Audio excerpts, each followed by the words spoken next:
19 days now, or 18, depending on how you count them, and everybody seems to do it differently, until we leap lemming-like off the fiscal cliff or roll slowly down a fiscal slope, and not too damagingly, depending on whom you believe.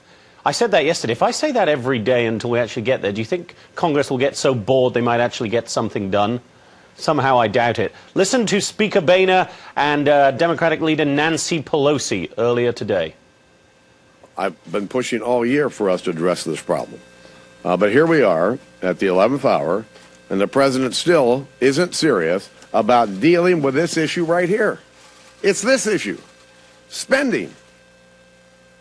Here we are, 18 days from a possible fiscal cliff, hopefully not, 12 days until Christmas, and here we are once again having a 2-day work week in the Congress of the United States. You have to ask the question, why are we going home instead of working very hard to forge an agreement to avoid that fiscal cliff? So, John and Nancy, thank you so much. Here we are again blaming each other, I think is what you both should have said. Let's get into this with our political panel. With me in the studio here, Jehmu Greene, Fox News contributor, and joining us from his post in Miami, Ed Pozzuoli, former advisor to John Huntsman's presidential campaign. Great to see you again, Ed.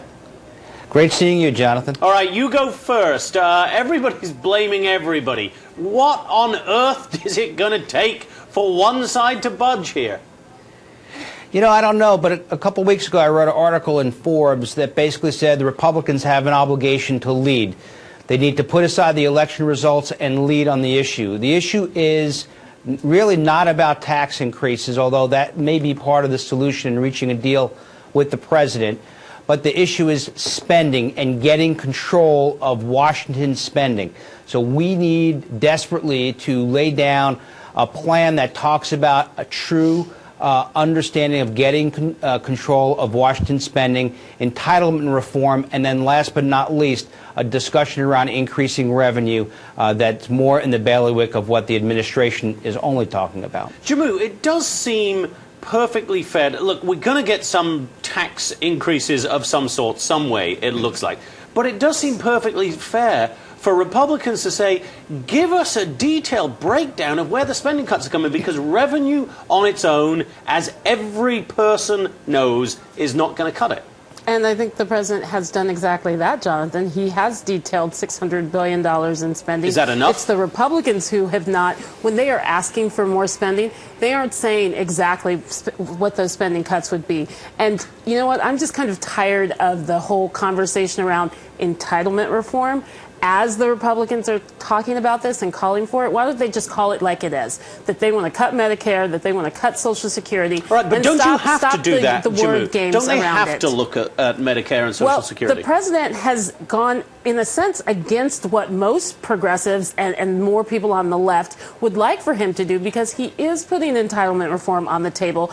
It's the Republicans who don't understand that come January 1, tax rates are going to increase, either because they make a deal or because they act like spoiled children and they don't make a deal. But I'm going to make a prediction here.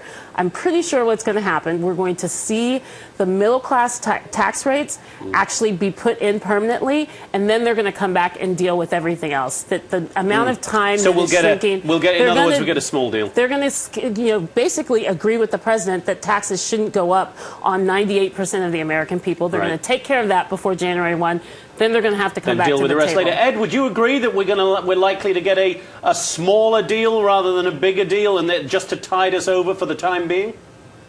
Well, the deal has to include cost cutting. I mean, it's got to include that. And look, words matter, and so I'm going to avoid the name calling back and forth in the blame game. Ultimately, there is a runaway spending problem. We have to get that in control. We could talk about, you want to talk about cutting Medicare, cutting Medicaid, cutting Social Security? No. What we're talking about is ensuring that Social Security and Medicare are sustainable for the long term. The math, to coin a phrase that was all about the Democratic National Convention, the math doesn't work unless you address those entitlement burdens on the budget. And so unless you do that in a serious, thoughtful way, This discussion is all about simply raising taxes on a small percentage of people, and by the way, does not help.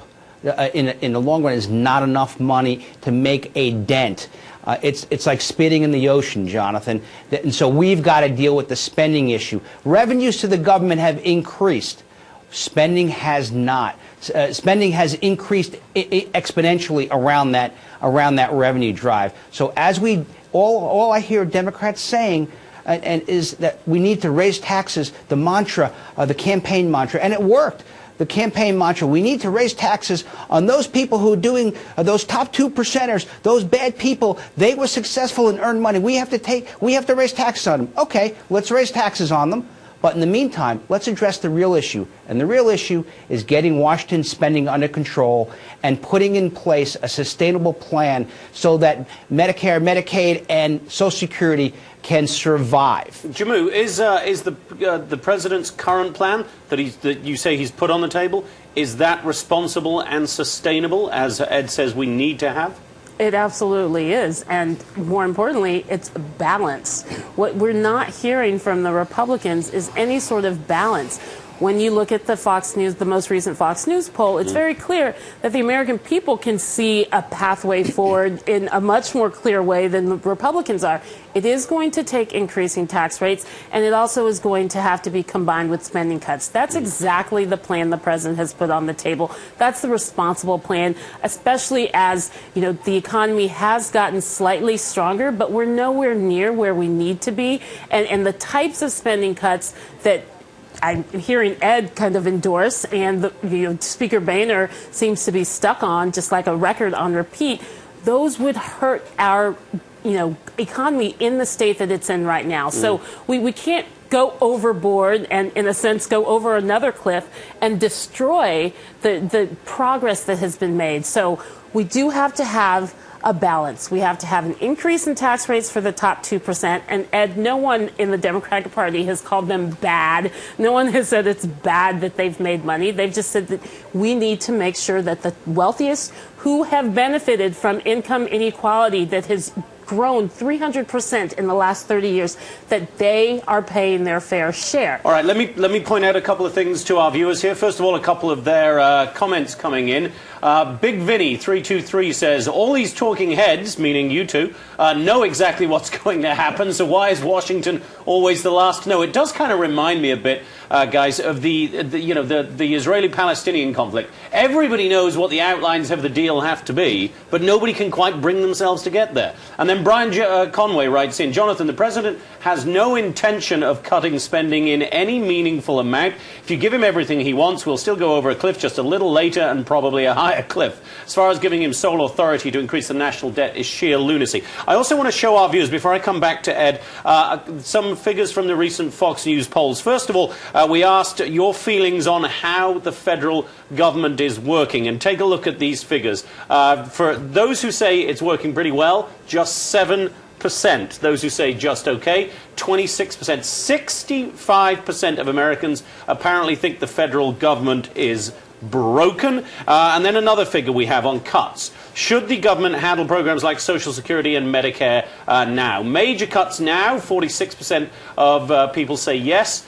Keeping the funding as it is, but passing on the debt, 40% say we should do that. Unsure, 14%. You can see the difference between Democrats and Republicans, particularly on whether we should pass on the debt to future generations there.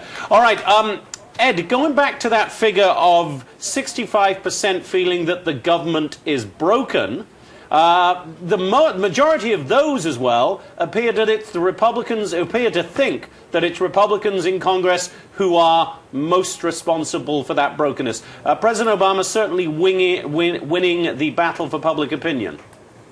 Sure. I mean, but this is an opportunity for the president to have what I would call the Nixon goes to China moment. It took a hard-line anti-communist to go to China and open the door. In this case, I think it's going to take President Obama, and I challenge the White House to take the Nixon goes to China mantra and say it's him who has to lead on entitlement reform and truly getting the federal budget under control, along with Congress. But the cue is from the president. In this case, you cannot keep piling on additional spending. You cannot keep piling on additional debt.